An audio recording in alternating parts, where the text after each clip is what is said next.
इस वीडियो में हम कक्षा 10 का प्रश्नावली 4.2 का प्रश्न नंबर 5 को हल करेंगे। तो चलिए स्टार्ट करते हैं इस वीडियो को।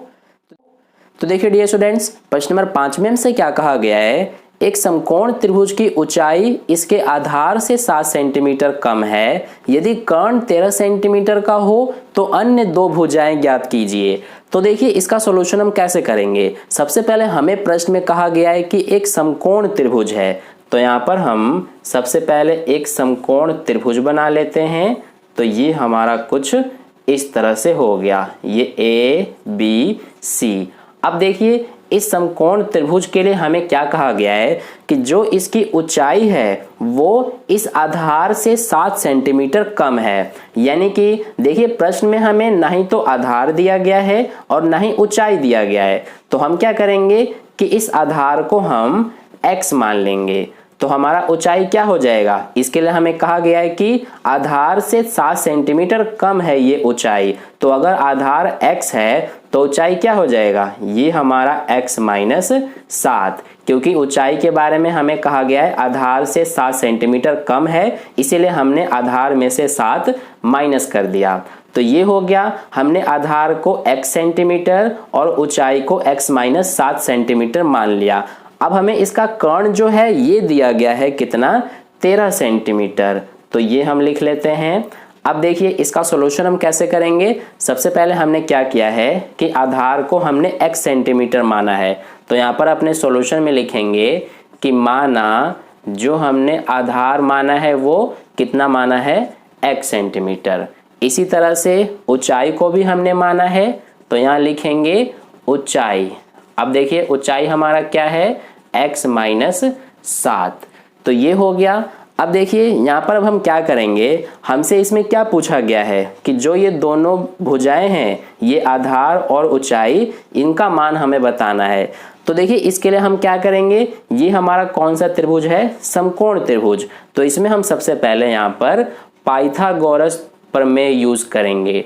ठीक है, तो यहाँ पर लिख लेते हैं पाइथागोरस प्रमेय द्वारा। तो देखिए पाइथागोरस प्रमेय द्वारा हमारा क्या होता है कि जो कर्ण का स्क्वायर होता है ये किसके बराबर होता है, आधार के स्क्वायर प्लस में लंब के स्क्वायर के बराबर, है ना। तो ये हमने लिख दिया। अब इसी का यूज करेंगे हम। तो देखिए सबसे पहले कर्ण हमें पता है कितना है, 13 सेंटीमीटर। तो इसकी जगह पर लिखेंगे 13 और ये हो जाएगा स्क्वायर बराबर में आधार हमारा क्या है, x है। तो इसकी जगह पर x और ये स्क्वायर प्लस में लंब कितना है, लंब यानी कि ऊंचाई। तो ये हमारा है x माइनस 7 और ये हो जाएगा स्क्वायर। अब देखिए इसको सॉल्व कर लेते हैं। 13 का स्क्वायर करेंगे तो ये हो जाएगा 169 बराबर में x का स्क्वायर करेंगे तो x स्क्वायर। अब देखिए x माइनस 7 का स्क्वायर है, तो यहाँ पर हमारा एक फॉर्मूला अप्लाई होगा, कौन सा, a माइनस बी का होल स्क्वायर वाला। तो देखिए a माइनस बी का होल स्क्वायर क्या होता है, ये होता है हमारा a स्क्वायर प्लस में b स्क्वायर माइनस 2ab। तो यहाँ पर इस फॉर्मूले में सबका मान रखेंगे। तो सबसे पहले यहाँ पर हमारा a स्क्वायर है यानी कि x का स्क्वायर प्लस में b स्क्वायर यानी कि 7 का स्क्वायर माइनस 2a यानी कि x और b यानी कि 7। अब देखिए इसको एक बार सॉल्व कर लेते हैं, ये आ जाएगा एज इट इज। अब ये x स्क्वायर प्लस में x स्क्वायर ये हो जाएगा 2x स्क्वायर। अब 7 का स्क्वायर करेंगे तो 49 हो जाएगा। अब देखिए यहाँ पर -2 का सबसे पहले 7 से गुणा तो -14 हो गया और -14 का x से गुणा करेंगे तो -14x। ठीक है, तो यहाँ तक हो गया। अब यहाँ पर देखिए हम क्या करेंगे कि इसको तो हम एज इट इज लिख लेंगे 2x स्क्वायर प्लस में 49 माइनस 14x। अब ये जो 169 है इसको भी बराबर के इधर लाएंगे तो ये माइनस में 169 हो गया और बराबर के इधर क्या बचेगा, 0। तो ये हो गया यहाँ तक। अब इसको एक बार सॉल्व कर लेते हैं, ये 2x स्क्वायर। अब देखिए जो ये x वाला पद है ये हमारा बीच में होता है यानी कि इस x स्क्वायर के बाद में, तो इसको हम यहाँ पर लिख लेंगे -14x।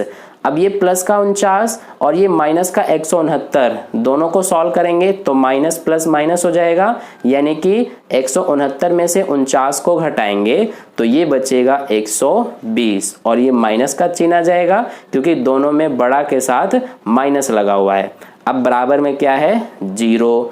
अब देखिए इनमें अगर आप ध्यान से देखेंगे तो इन सब में हमारा 2 कॉमन आ सकता है। तो सबसे पहले हम 2 कॉमन ले लेंगे, तो इसमें से अगर 2 कॉमन आ गया तो एक्स स्क्वायर बचेगा, इसमें से 2 कॉमन आ गया तो -7x और इसमें से 2 कॉमन आ गया तो माइनस का 60 बराबर 0।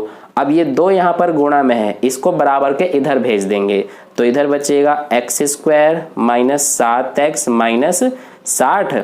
अब ये 2 जब इधर भाग होगा तो जब हम 2 से 0 को भाग करेंगे तो 0 ही आएगा। तो ये हो गया।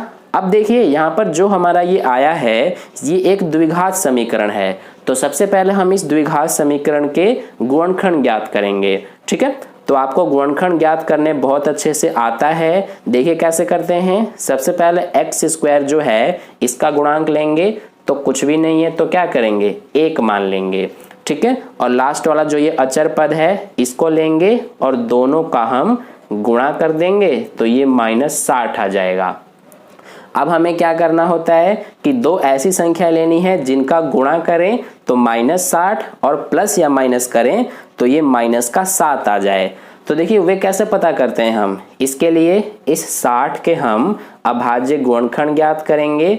तो ये हो जाएगा 2 के पहाड़े से 30 बार में, ये 2 के पहाड़े से 15 बार में, ये 3 के पहाड़े से 5 बार में और ये 5 के पहाड़े से 1 बार में।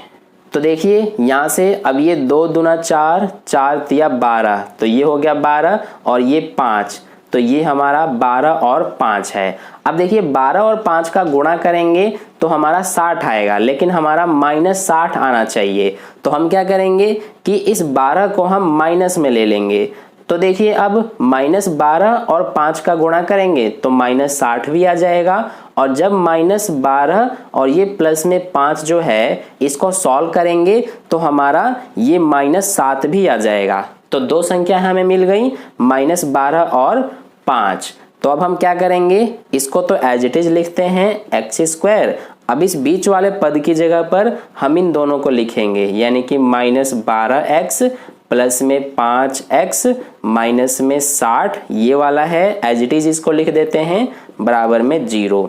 तो देखिए अब यहाँ पर सबसे पहले इन दोनों में कॉमन लेंगे, तो इन दोनों में हमारा x कॉमन आएगा तो इसका x बचेगा। जब इसमें से एक्स स्क्वायर में से x कॉमन आ गया तो x बचा, और इस -12x में से x कॉमन आ गया तो -12 बचेगा।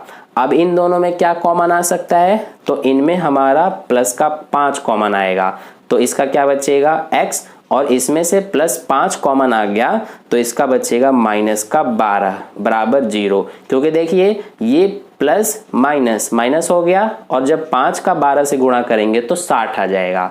अब देखिए ब्रैकेट में दोनों कॉमन है तो इसको हम एक बार लिख लेते हैं, और जो ब्रैकेट के बाहर है इसको एक बार लिख लेते हैं और बराबर में 0। अब यहाँ से हम क्या करते हैं कि x का मान निकालेंगे, तो उसके लिए ये जो x -12 है इसके बराबर में 0 रखेंगे तो x का मान क्या आ जाएगा, ये -12 इधर जाके प्लस का 12 हो गया। इसके साथ भी ऐसे ही करेंगे, x + 5 के बराबर में 0 रखेंगे तो x का मान क्या आ जाएगा -5।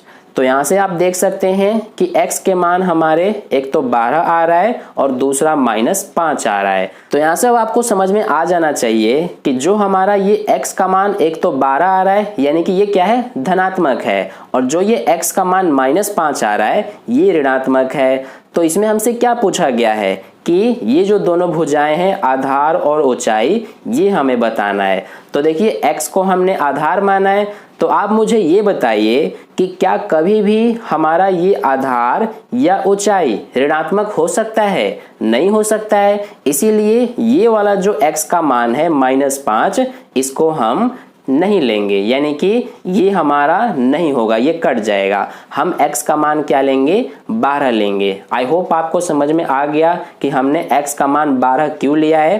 क्योंकि देखिए कभी भी हमारा आधार या ऊंचाई या फिर कोई सी भी भुजा का मान कभी भी ऋणात्मक नहीं होता है, ठीक है, वो हमेशा धनात्मक ही होता है। जैसे ये 13 है तो ये एक धनात्मक है, इसी तरह से आधार और ऊंचाई ये भी हमारे धनात्मक ही होंगे, इसीलिए इस -5 को हम नहीं लेंगे। तो यहाँ पर लिख लेंगे कि जो हमारा x का मान है ये कभी भी ऋणात्मक नहीं हो सकता। इसको यहाँ पर लिख लेते हैं।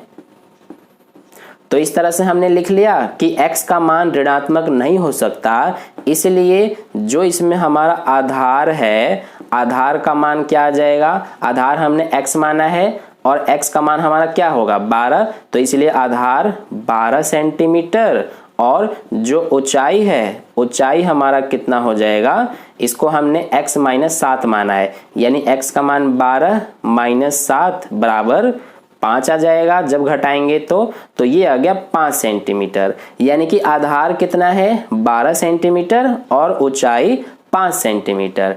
तो ये हो गया हमारा प्रश्न नंबर 5 का सॉल्यूशन कंप्लीट। ये जो है ये पूरा हमारा रफ है, इसको आपको नोट नहीं करना है, सिर्फ ये हमारा सॉल्यूशन है। तो इस तरह से प्रश्न नंबर 5 का सॉल्यूशन कंप्लीट हुआ। आई होप आपको अच्छे समझ में आ गया है। मिलते हैं अगली वीडियो में, धन्यवाद।